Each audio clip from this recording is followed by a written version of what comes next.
ہم سب شہری کے لیے اٹھتے ہی ہیں. تہجد کے لیے شرط یہ ہے کہ عشاء پڑھ کے سویا جائے. عشاء ضرور پڑھے, تراویح ضرور پڑھے, اور اگر آپ نے سونا ہے تو سو جائے. اب جب آپ شہری کے لیے اٹھ رہے ہیں تھوڑا ٹائم پہلے اٹھ جائیں, آپ تہجد ہے. تو اب یہ 30 days آپ تہجد پڑھنے کے عادی ہو جائیں گے نا, اللہ کی رحمت سے امید ہے رمضان فرض نمازوں کے بعد سب سے افضل نماز. اور ناظرین یہ خاص دعاؤں کی قبولیت کا وقت. اللہ اکبر, تہجد پڑھ کے جو دعا مانگنے کا مزہ آتا ہے, اللہ کرے ہم ایسی دعائیں مانگنے والے بن جائیں کہ میں جانوں میرا رب جانے. اکیلے میں جانماز بچھائیں, رات کا پہر ہو, ہاتھ اٹھیں اور آنسو بہیں, یقین کریے وہ وقت ہے آپ جو مانگیں گے عطا. اب سنیں, علامہ ابن جوزی لکھتے ہیں کہ اللہ پاک کے آخری رسول رسول مقبول صلی اللہ تعالی علیہ وسلم نے فرمایا, میرے پاس جبریل امین حاضر ہوئے اور عرض کیا, یا رسول اللہ صلی اللہ تعالی علیہ وسلم, روز قیامت ایک نوجوان کو لایا جائے گا, وہ غمگین ہوگا, رو رہا ہوگا, فرشتے آگ اور لوہے کے راڈ سے, گرزوں سے اسے ہانک رہے ہوں گے.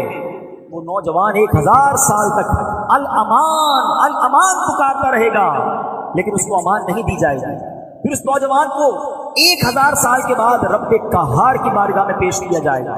اللہ پاک فرشتوں کو حکم دے گا کہ اسے منہ کے بل گھسیٹ کر جہنم میں ڈال دو. میرے آقا علیہ السلام کے اے جبریل یہ کون ہوگا؟ عرض کیا حضور وہ آپ کا امتی ہوگا. فرمایا اس کا گناہ کیا ہوگا؟ عرض کیا یا رسول اللہ صلی اللہ علیہ وسلم, یہ وہ بد نصیب ہے جس کی زندگی میں رمضان المبارک کو تشریف لایا مگر توبہ و استغفار کی بجائے ماہ رمضان کو اس نے گناہوں میں گزار دی. اب بتائیے, لوگ کہتے ہیں یار ٹھیک ہے یار چلتا ہے, رمضان میں نہیں چلے گا. رمضان میں یہ جو سوشل میڈیا ہے نا, میں آپ کو صحیح بتاؤں, سب سے زیادہ گناہ کروانے کا ہمارا دروازہ ہی ہے. رمضان میں نارملی لوگ فلمیں ڈرامے نہیں دیکھتے, جن کے گھروں میں نہیں, بدقسمتی سے جو دیکھتے ہیں الگ بات ہے, لیکن موبائل تو ہے نا سب کے پاس, ہر گروپ میں ایڈ ہے, ہر پیج کو لائک کیا ہوا ہے. ہم نہیں بھی دیکھنا چاہتے تو جیسے ہی کلک کرتے تو میوزک, گانا, بے پردہ عورت. کیوں دیکھنا ہے بھائی؟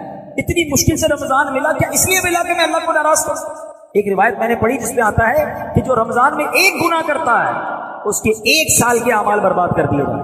ہمارا بنے گا کیا؟ ہم تو پتہ چلا رمضان میں لوگ بخشے جا رہے ہیں اور ہماری گناہوں کی عادت ہمیں مروا رہی ہے. کیونکہ جھوٹ بولنا, غیبت کرنا, لڑائی جھگڑے کرنا, بے حیائی کی باتیں کرنا, یہ تو کئی لوگوں کی عادت میں ہے. رمضان آنے کے بعد بھی جھوٹ منہ سے نکل رہا ہوتا ہے, گالیاں نکل رہی ہوتی ہیں, کہ عادت تھوڑی ختم ہو گئی. ایسا تو ہے نہیں کہ چاند نظر آیا ہم نے بٹن بند کر دیا, عادت تو ساتھ لگی ہوئی ہے. توبہ بھی کرنی اور کانشیس بھی ہونا ہے, خبردار بھی ہونا ہے کہ نہیں یار کوئی گناہ نہیں کرنا, ایک گناہ پر 1 سال کے اعمال برباد. پلیز میرے پیارے اسلام, خدا را ڈونٹ ٹیک ایزی. یہ ہماری مغفرت کروانے, ہمیں رب سے قریب کرنے مہینہ آیا ہے. اس میں گناہ نہیں کرنے, اس میں خطائیں نہیں کرنی, اس میں بے حیائی اور غلط کام نہ کریں. یہ توبہ کر کے بخشش لینے کا مہینہ ہے. کاروبار کے لیے اور ٹائم پڑا ہے یار. لوگ اپنے ابھی بھی سارے اسٹور بھر رہے ہوں گے, کیا رمضان میں ریٹ بڑھا دیں گے؟ نہ کرو ایسا یار, پورا سال کما لیں گے. غریبوں کے لیے تھوڑی ڈسکاؤنٹ دے دو. یہ کمانے کے لیے مہینہ نہیں آیا, یہ مساوات, یہ خیر خواہی, یہ محبت, یہ ایثار کے لیے آیا. میرے آقا علیہ السلام کا ایک اور انداز آپ کو بتاؤں, 2 ہو گئے نا, اب تیسرا انداز سنو. سرور کائنات علیہ السلام کا ایک انداز یہ تھا کہ آپ رمضان میں خوب سخاوت فرمایا کرتے تھے. راوی کہتے ہیں جیسے تیز آندھی چلتی نا, میرے آقا کا دریائے سخاوت اس سے بھی زیادہ جوش میں ہوا کرتا تھا. آقا سے بڑا سخی کون ہے؟ آپ کا تو ویسے ہی دریا بڑا جوش میں ہوتا ہے, مگر رمضان میں ایکسٹرا آرڈنری, جو آتا عطا فرماتے, جو آتا دے دیتے. کاش ہم بھی نبی پاک کی سخاوت کا کچھ کہتے ہیں قطرہ ہمیں بھی مل جائے, کہ ہم بھی سخاوت کریں, لوگوں میں تقسیم کریں, غریبوں کا خیال رکھیں. مشورہ ہو سکے تو ایک افطاری کسی غریب کے ساتھ بیٹھ کر بھی کر لیں, ہاں اس کے دل میں خوشی داخل ہو جائے. افطاری کا سامان بانٹیں, اپنے بچوں کے لیے کپڑے لیں, ایک جوڑا کسی غریب رشتہ دار کے لیے, کسی غریب پڑوسی کے لیے لے لیں. افطاری میں بھی پتہ ہے بعض اوقات کیا کرتے ہیں لوگ, افطاری گھر میں بنی جو بچ گئی بعض اوقات وہ کسی کو بھجوا رہے ہوتے ہیں. نہیں, جو آپ نے اپنے گھر والوں کے لیے بنائی ہے نا وہی افطاری. بے شک آپ 4 کو نہ کھلائیں, 1 کو کھلائیں, مگر دل سے کھلائیں. بہترین کھلاؤ گے بہترین ملے گا, اچھا کھلاؤ گے اچھا ملے گا. تو آپ اللہ کی رضا کے لیے رمضان میں خوب سخاوت کریں. جنہوں نے زکوٰۃ دینی ہے اپنی زکوٰۃ پہلے سے نکال دیں تاکہ لوگوں کی عید اچھی ہو جائے, ان کے جناب جو ہے وہ باقی معاملات بہتر ہو جائیں. تو نبی پاک خوب سخاوت کرتے رمضان, ہم بھی کریں گے انشاءاللہ. اچھا, پیارے آقا علیہ السلام کا ایک اور خوبصورت انداز کہ آپ جب ماہ رمضان آتا, بی بی عائشہ فرماتی ہے کہ پیارے آقا عبادت پر کمر مان لیا کرتے تھے. پورا رمضان اکثر وقت بستر پر نہیں آتے تھے, یعنی آپ ساری رات عبادت کرتے تھے, عبادت پر کمر بستہ ہو جاتے تھے. تو کیا ہمارا ایسا کوئی ذہن ہے کہ ہم نے کوئی پلان کیا ہو کہ یار اب میں نے رمضان میں اتنے نوافل پڑھنے ہیں, اتنی تلاوت کرنی ہے, قضائے عمری ہے تو وہ ادا کرنی ہے؟ میں میرے پیارے اسلامی بھائیوں, رمضان کو پلان کریں, جتنے نوافل ہیں نا پورے پڑھنے. پہلے تو یہ نیت کریں, ظہر میں